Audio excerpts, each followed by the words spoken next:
I mean, it's the whole concept of, do you want to be a big fish in a small pond or a little fish in a big pond? And that was one of the things that I looked at when I was being recruited was, there were a lot of really great schools academically, but not all of them had the strongest swim programs.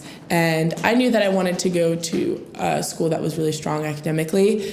And the question was, okay, well, you have the swimming to get into both kinds of schools. Do you want the one where you're going to be at the bottom of the pack, or the one where you're going to come in as a freshman at the top of the pack? And for me, that wasn't even really a question. I always wanted to have people around me who were better. I love being challenged. If I'm not challenged, I'm bored. So it was an easy choice going to Stanford and being at the bottom and having to work my way up. I think it gives me a lot of joy to do that. Yeah, and that's also impressive, and I think it takes a lot of confidence because people that are listening to this podcast, they're trying to excel in different areas. It could be sports, it could be as an entrepreneur, music, film, etc. And I've had this conversation with a lot of people when I was competing, and a lot of athletes and other people, they're afraid to actually go where the best are.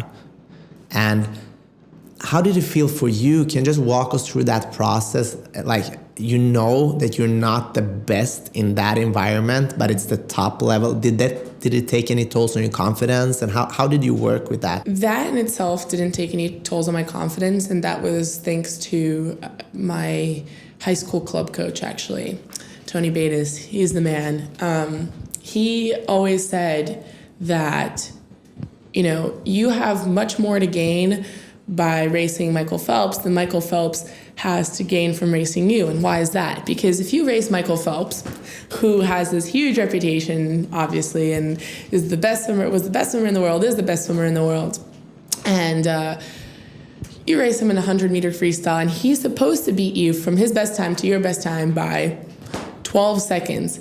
But he only beats you by 8, you're winning. You've won. It's done. You can say you're only 8 seconds behind Michael Phelps. But for him, anything less than the 12, and he was being caught by a high school swimmer. And so that's how I approached going into Race with the Best. I couldn't go down. Only they could. And I had nothing to lose, right? The only thing that could happen to me is I would get better. And if I didn't get better, I would still stay where I was. But I'm not going to get better being at the top of the pack when I come in. You have to have a lot of self-motivation, which is really impressive to me.